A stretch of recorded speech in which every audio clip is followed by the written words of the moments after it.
before even choosing the right words, I feel like there's so much to be said for knowing who you're talking to, in your target audience, so you can connect with them and so you can relate with them. I see you nodding your head. Are you in agreement there? Absolutely. Absolutely. Yeah. So the more you know about your audience going in, knowing who they are, what they do, what they like to do for fun, even what their pain points are, if you can connect with them on some sort of emotional level, I feel like that's even more important. And then you can kind of like weave in those emotional words so you can connect with them, whether it's in writing or presenting, speaking, what have you. And that's the key thing. So much of these concepts that we're going to be talking about today apply in written communication as much as verbal communication, right? When we talk about the word choice or how you're structuring the message. And, researching the audience is so critical. It's something that I notice a lot of people forget about, or they don't think much to do. But, researching your audience, understanding, and it doesn't have to be like a big academic project, right? I recommend that you look at their social feeds.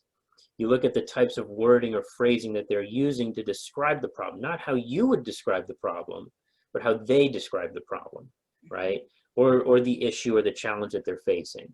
Talking also to people that have presented to that audience in the past, and asking them what has worked and what has not worked, what seems to resonate with that audience and what seems to not resonate, right? It's a very interesting step, I think, because it's something that a lot of people don't do when they're formulating their presentation, but it makes such a big difference when you're actually in the moment and you can see the audience really resonating with what you're saying. Yeah, and I think too, like being able to read the audience while you're in the middle of your presentation, like I see you nodding your head. I'm like, great, he agrees with me. That's fantastic, but if I saw somebody like shaking their head, like, oh no, Cortez, you don't know what the hell you're talking about, then I would know to address that, like, and be prepared at a moment's notice to do so. So. Mm-hmm. Absolutely.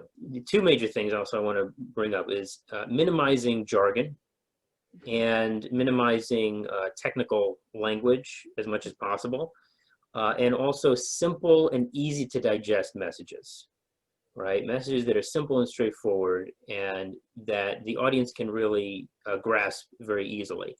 Tell me about your approach to doing that in writing, because I think there's a lot of crossover into the verbal communication as well.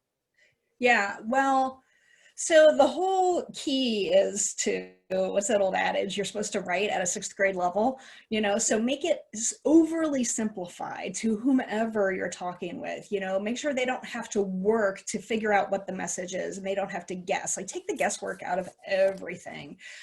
So yeah, take out the jargon, write very simply or present very simply, whatever it is you're doing.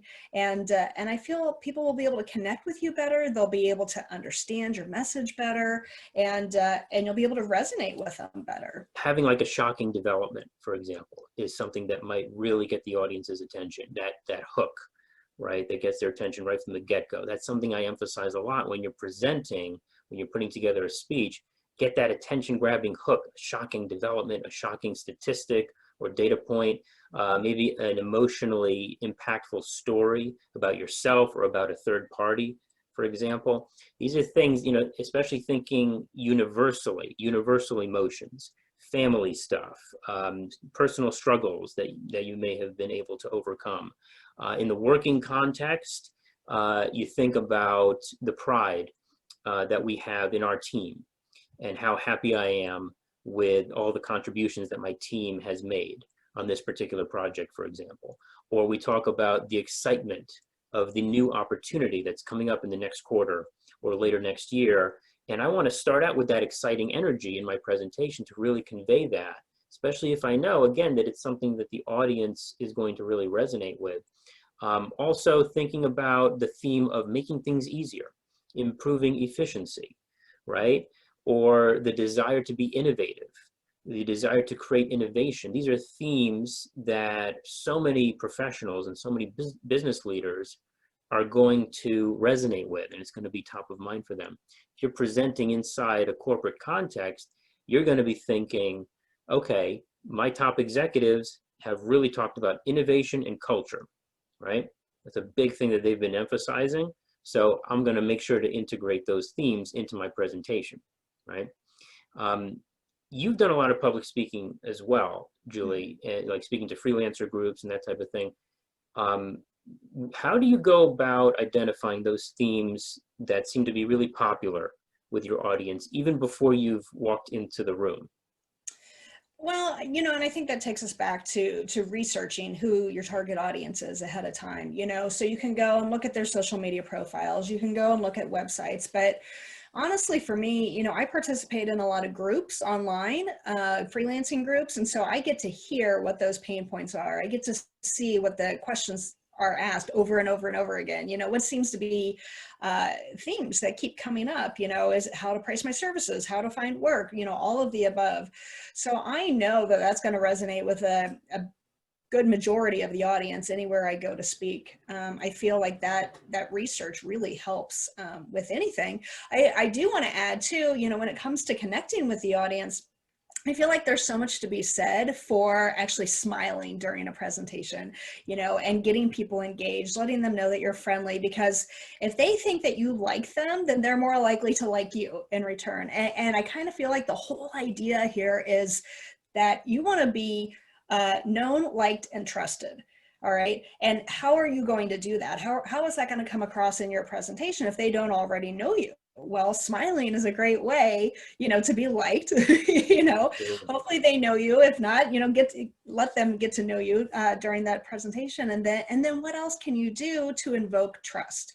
Well, and that comes back to looking people in the eyes, Yep. right? If you can hold somebody's glance for more than a minute or two, or, you know, here in the virtual world, you know, if you can hold looking at the camera for a minute or two, I feel like that's super, super helpful. So try these things at your next presentations and see if you can feel more of that connection start building. Absolutely. The smiling is such a simple tactic, but it's easy to forget, I think, for a lot of public speakers and presenters, especially if they are under pressure or if they feel stressed for whatever reason. And also, you know, you talked about kind of the theme of credibility, right? Do I trust you? Do I trust you to deliver great information to me? Can I rely on you as an expert? That goes to credibility. So how do you boost your credibility, right? You talk about your history. You talk about your experience. You have to actually mention those things. Yeah. I've coached a number of people on their personal brand, and related to that is their personal pitch and being able to really pitch themselves and introduce themselves during a keynote at a conference, for example, or a TEDx talk. And or facing clients, for example, when you're first introducing yourself.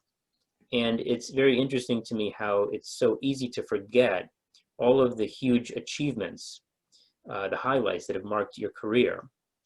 And those things are real things that have happened. And if you just mention them explicitly, verbally, when you introduce yourself, you massively boost your credibility. One of my clients, for example, worked with Damon John, who's a celebrity investor from Shark Tank, right? And so I told her, like, you want to definitely lead with that. You want to mention that right from the get-go, because that increases your credibility as an expert.